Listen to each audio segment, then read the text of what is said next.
dahil simula na ng happy time dito sa TikTok! At syempre po, shoutout muna po sa mga nakatutok sa atin ngayon sa GMA at GTV. At mamaya naman po, makakakulitan po natin ang ating hot na castmates ng newest summer adventure film na GLU! At tuloy-tuloy din ang laban ni Rica Maer para depensahan ang kanyang kampyonato sa tanghalan ng kampyon. O, diba? Pero bago ang bakbakan sa kantahan, makijam muna tayo kasama ang paborito nating mga kaayos. Tiktropa, ito na! Magingay para kina Stephanie, Hannah Presillas at Mark Bautista!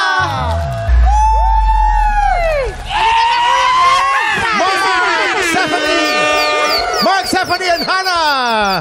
Guys, mukhang gusto nyo maki-all-out Sundays talaga sa lahat, ha? Ano bang bago ngayon? Don't miss, naku, ang opening namin, mga kaayos, kasi kakantayin namin ang mga songs ng top Billboard hitmakers. Ayun. Yes! At syempre po, abangan niyo po ang vocal showdown namin ni Thea. And abangan nyo rin si Miguel sa AOS mismo at ang all-out birita ng Queendom Divas ngayong Sunday na po yan. Saya! Wow! Salamat mga kaayos! TJ, mag-ready ka na kasi ikaw ang sasabak sa ulo ng mga balita sa pagbabalik po yan ng TikTok!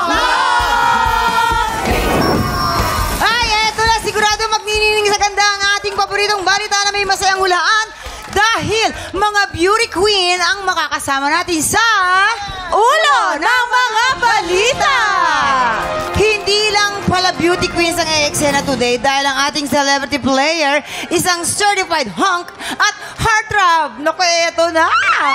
Ang isa sa mga bibida sa pelikulang GLU, papasukin na natin si CJ Marquez!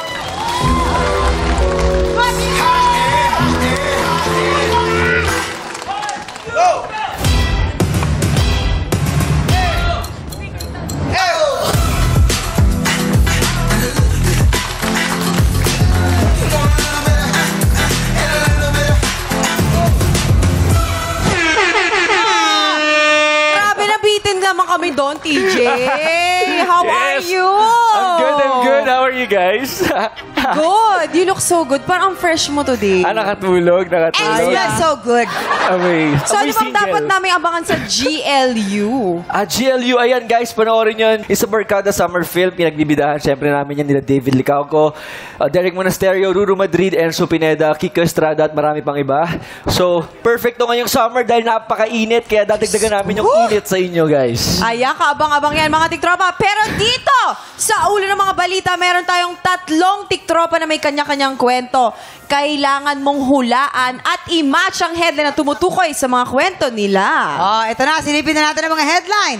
Narito na ang Ulo ng Mga Balita! Headline number 1, na-hold sa immigration. Muntik mawala ang corona.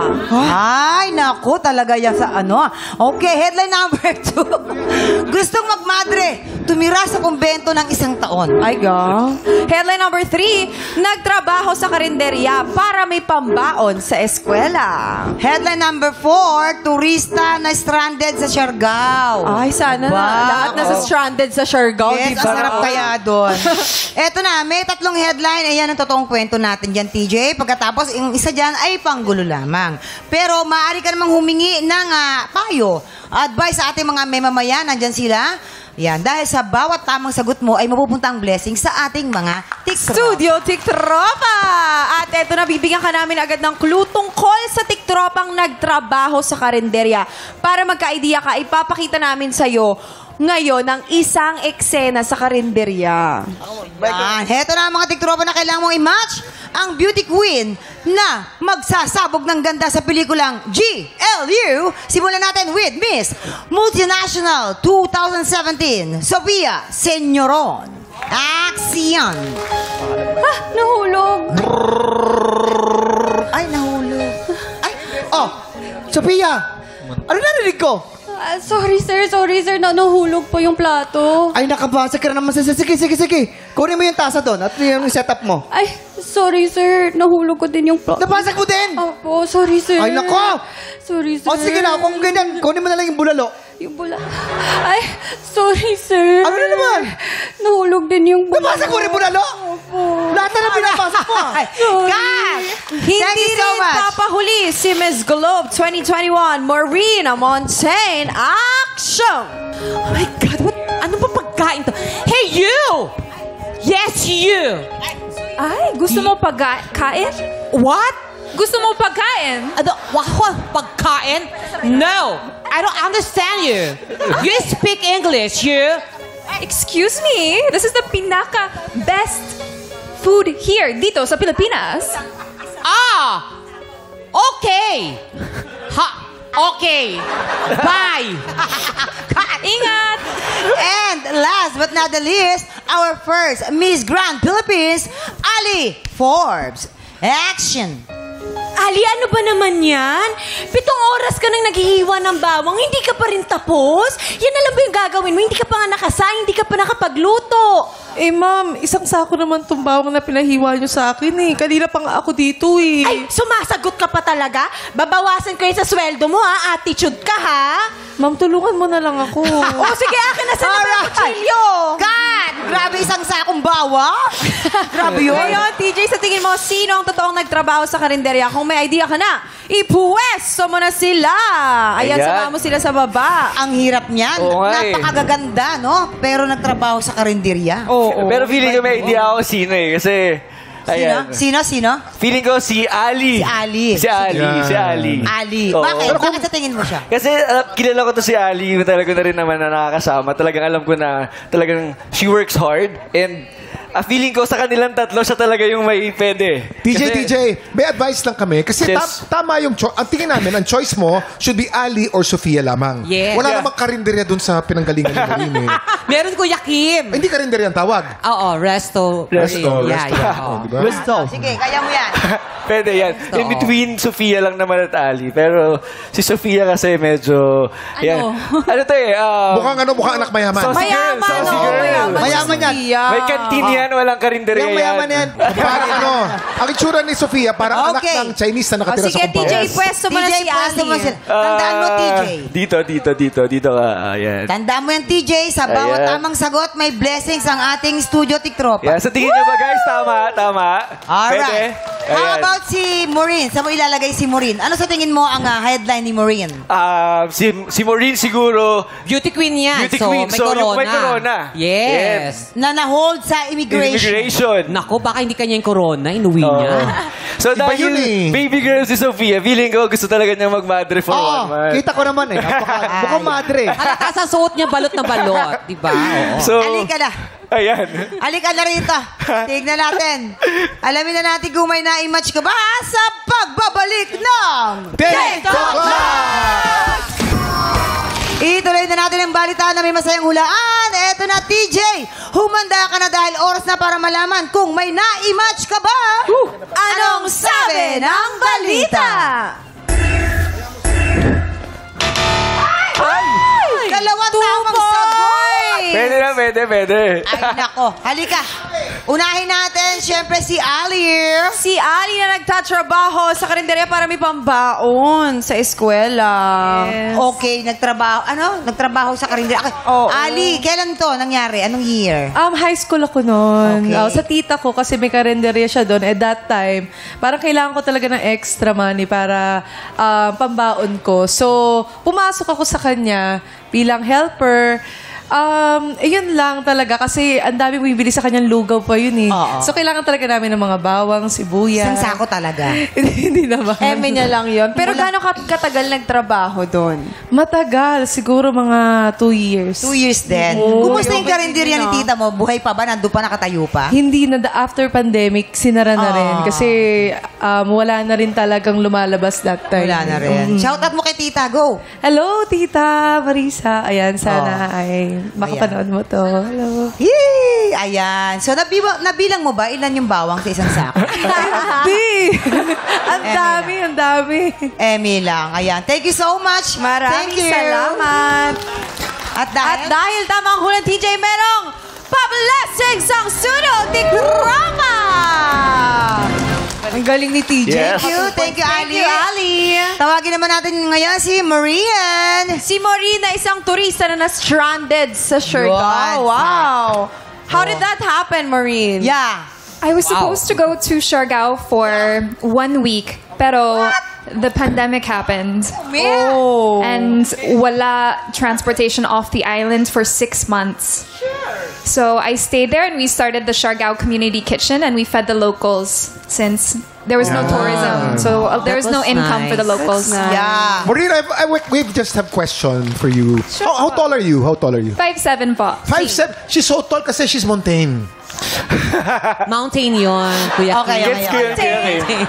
Pero ano ha, si Maureen, if flex ko lang mamang, when she was in Siargao, she was making face masks talaga. Siya talaga yung nagtatahi para sa community. You're sastre.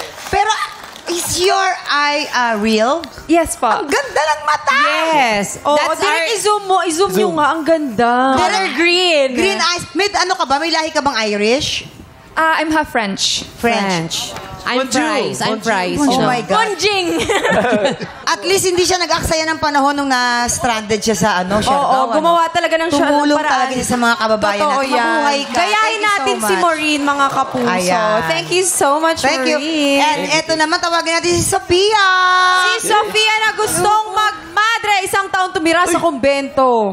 Totoo, yun talaga yung pangarap mong maging madre? Hindi naman pangarap, pero my family is composed like of mga priests, madres. So, kamusta naman yung experience na yun for you? Kasi isang taon din yun, girl. Masaya naman siya. I mean, I learned a lot. Siyempre, gising ng umaga, so I natuto ako parang to do like normal holy things, ganyan. Parang nagmimisa ng 4, nagmisa ng 5, nag-choir, stuff like May that. mga nagre-request ba sa'yo ng mga prayers, mga friends, ganyan? Ay, na-pray over? Hindi. Ano ba? Hindi mo naisip, Sofia, na ituloy? Oo. No. Kasi gusto ko din magbuo ng family pala. Yun. Sophia, may tanong ako. Sa edad ng mga 23, 24, pwede pa bang pumasok sa kumbento ang isang Opo, babae? pwede pa rin po. Si Faith kasi gusto magmadre niyan. Feeling ko nga eh. Actually, nandito po ako para mag-recruit. Panakot ng mama ko yan sa akin dati. Pag hindi ka, mayos, lalagay kita sa kumbento. Pero dahil tama ang hula ni TJ, may pa-blessings ang studio, Tikrama! Maraming salamat sa pagbahagi na inyong mga kwento, Sophia, Maureen, and of course, Ali. Ito na, ladies, maki-invite naman ang ating mga tiktropa. At panoorin ang GLU. Go! Guys, we're inviting you to please watch GLU nationwide. Kasama ko din po ako, si Sophia Seniran. Nandyan din si Ali Forbes and si Maureen Montaigne. Kaya please join us. Yes, sana po supportahan nyo ang GLU. Sigurado mag-iinit ang inyong mga gabi habang kayo nanonood. Dahil abangan nyo si TJ mga gagawin niya doon. Again po, please support GLU in cinemas na po. Please grab your best friends, your family. There are some wonderful scenes and see the beauty of GLU. Please come watch our movie. And of course, TJ! Ayan po, maraming salamat sa pag-imbita po sa amin and sugod na sa mga sinehan, mga kapuso. Directed by Philip King. Yes, and of course, CJ, maraming salamat sa pakikipaghulaan. Naka 2 points ka naman at sana nag-enjoy kayo. Ayun, time check. 2 bagong kalhok na naman ang magtatapat sa tanghalan ng kampyon. Sino kaya sa kanila ang makaka-impress sa ating mga inampalan? Nako, kaya naman pakatutukan yan sa pagbabalik ng TikTok! Kahapon, ang emosyonal na performance ni Ed Galang ang umangat sa unang banggaan. Pero sa back-to-back tapatan, matagumpay pa rin nadepensahan ni Rica Maher ang kanyang titulo. Ngayong umaga, magawa kaya ni Rica na makawalong panalo? Siya na ba ang magiging kauna-unahang longest reigning kampiyon? Tutukan niya dito sa Tanghalan ng Kampiyon.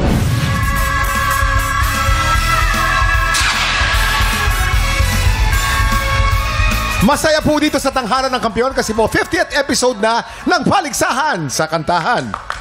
So far, meron na tayong 5 grand finalists. Anong klaseng kampiyon kaya ang susunod sa hanay nila? Ngayong umaga, makakakilala na naman tayo ng 2 mahuhusay na mga awit na may pusong kampiyon. Samahan kaming kilalanin sila dito sa Tanghalan ng Kampiyon! Bago magsimula ang laban, i-welcome natin ulit ang ating inampalan. Our guest judge, singer, songwriter at lead vocalist ng The Ones, Carl Guevara. concert stage performer and Queen Dam Diva, Jessica Villarubin. Multi-platinum artist and OPM hitmaker, Renz Verano. Kilalanin na natin ang dalawa nating kalahok, MJ Tomas at Rhea Mejos.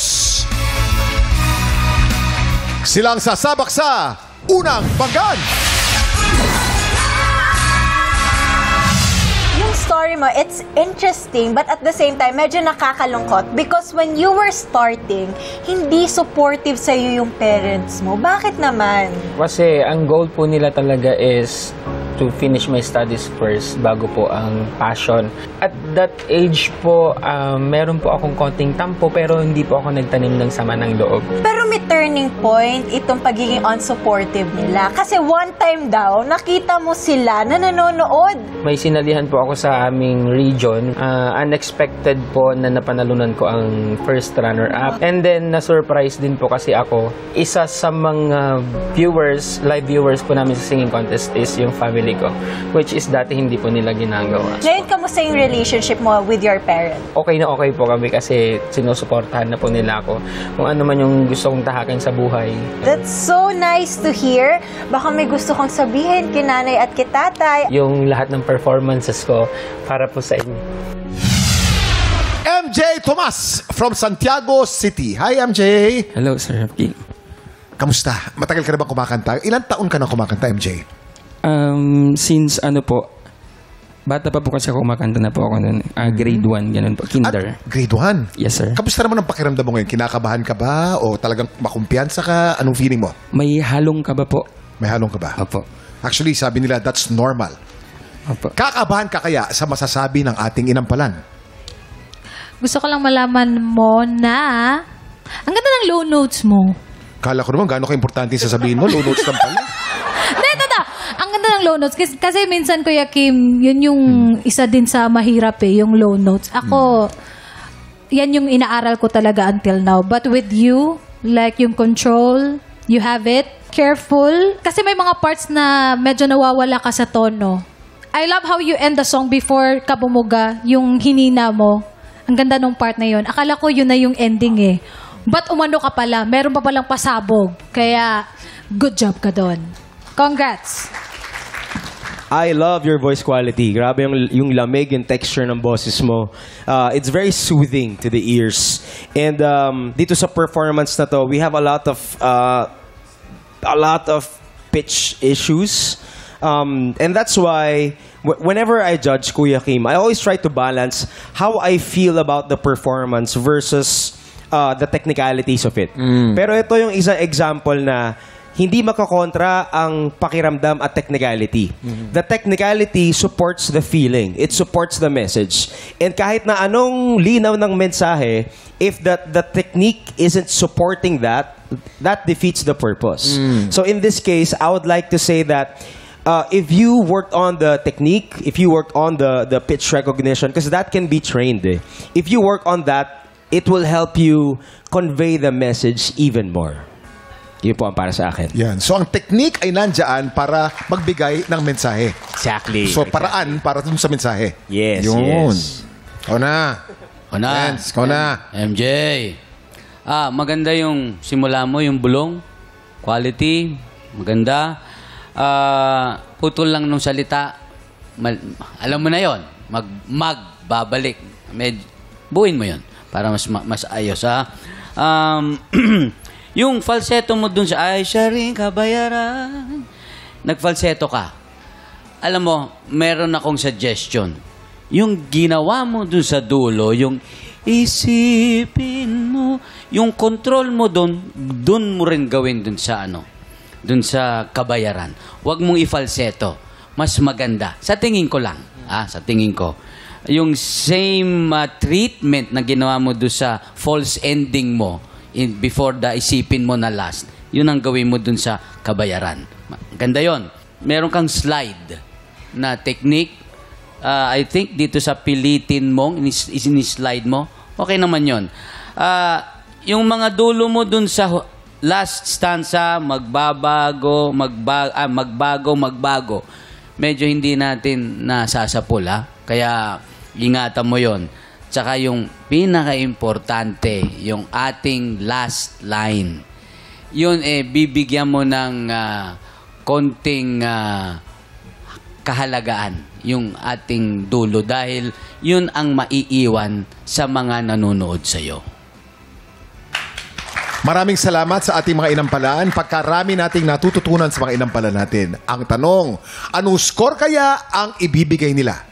MJ, ang stars na ibibigay ko sa'yo today ay...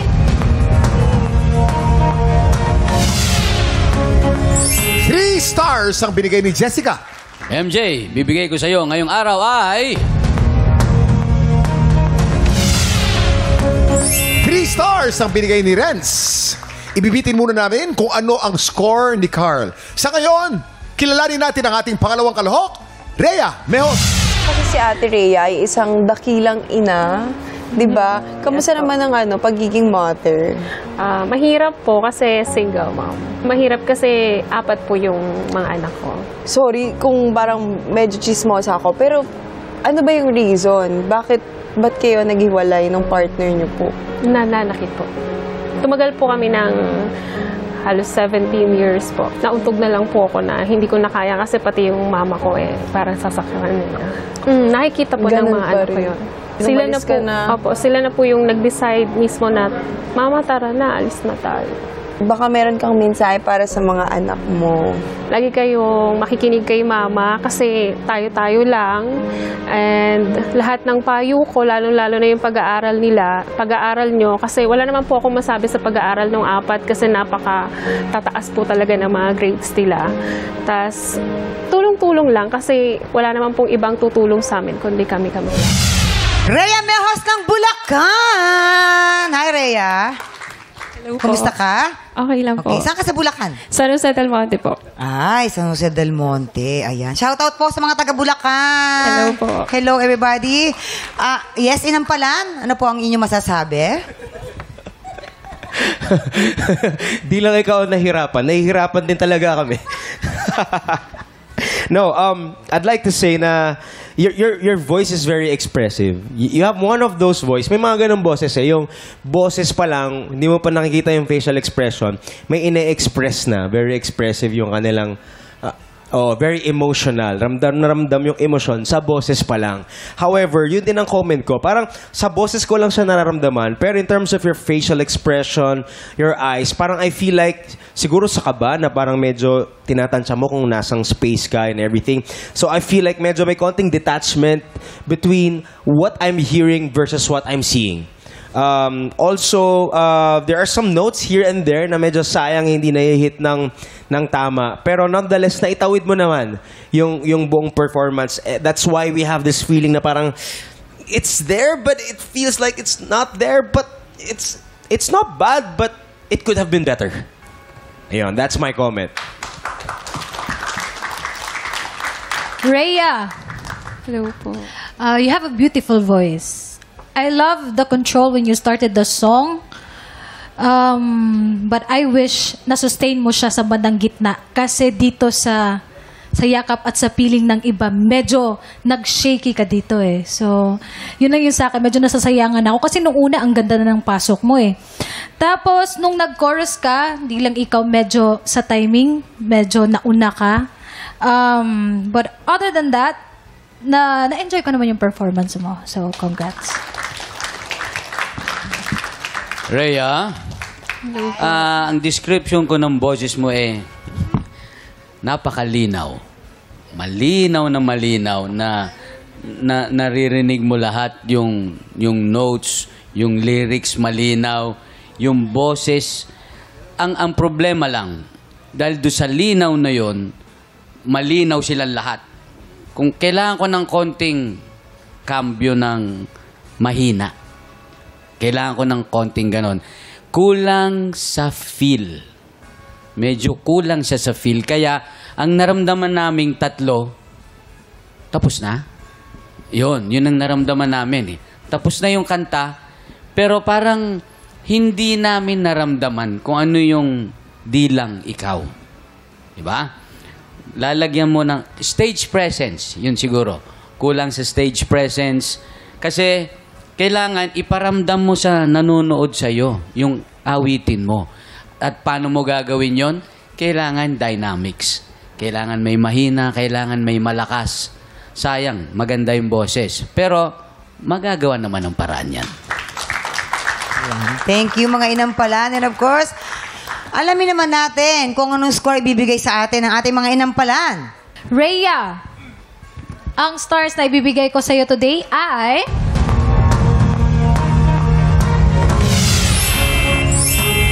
3 stars. Rhea, ang ibibigay ko sa'yo today ay... Another 3 stars. Okay, mamaya na natin papakita ang scores ni Carl. So far, si MJ ay meron na pong 6 stars. At si Rhea, tay kayo, pero kayo may tig 6 stars. Muling lalaban naman si Rika para depensahan ang kanyang kampyonato at maging longest reigning kampiyon na may 8 panalo. Magtagumpay kaya siya? Tutukan yan sa tanghalan ng kampiyon dito lang sa TikTok Lock! Nagbabalik ang tanghalan ng kampiyon dito sa TikTok Lock. Ang mananalong kampiyon po ay tatanggap ng tumataginting na 10,000 pesos.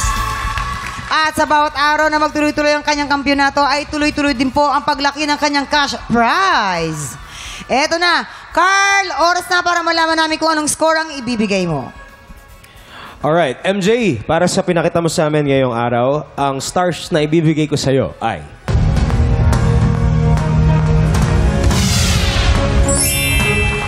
3 stars, ibig sabihin ang total score ni MJ ay 9 stars. Ano naman kaya ang score na binigay mo kay Rhea? Rhea, para naman sa iyong performance, ito ang stars na ibibigay ko.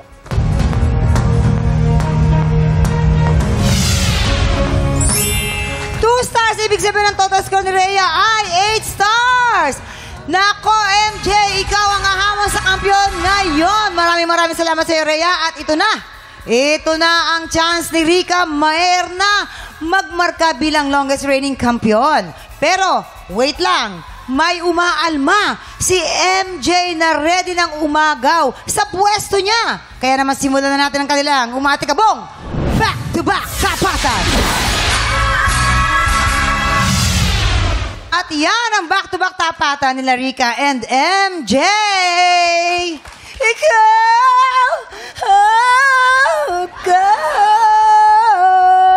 Yes. Ano kaya ang masasabi at sino kaya ang umangat para sa ating mga inampalan? Alright. MJ and Rhea, gusto ko lang kayo kasapin ng mabilis na mabilis. Alam nyo, dito sa tanghalan ng kampiyon, ang sinisignify ng entabladong ito ay pagkakataon. Ibig sabihin, ang lahat ay binibigyan natin ng pagkakataon, ibigay ang kanilang makakaya. Kahit na minsan nga, hindi masyadong perpekto, pag feeling natin may potensyal, binibigyan natin ng pagkakataon. Pero at the same time, nasa sa inyo kung ano ang gagawin nyo sa pagkakataon na yan. Kaya naman, ang pinipili namin ngayon ay yung nararamdaman naming deserving pa sa panibagong pagkakataon na ibibigay ng pagkapanalo na to. Maraming salamat. Eto na, alamin naman po natin kung anong scores ang binigay ng ating mga inampalan.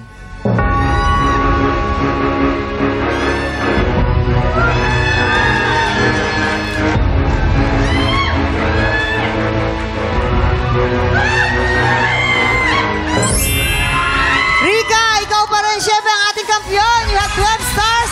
MJ, maraming salamat, MJ. Ayan, let's go! Galing. Pang-8 na ni Rika, meaning siya ang may longest reigning natin na kampiyon. Congratulations!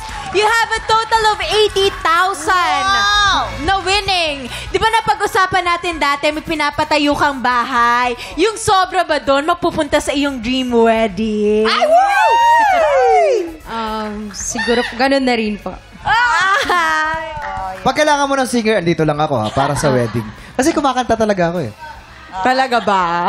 Hindi, congratulations sa'yo, Ate Rika. At masaya pagsama-sama ang mga tiktropa. Kaya pagpatak ng 11 o'clock, sama-sama tayong tumutok sa GMA at GTV po yan. Dahil siguradong masaya dito sa TikTok Lock! Muli, ang ating grand finalist, Rika Maer.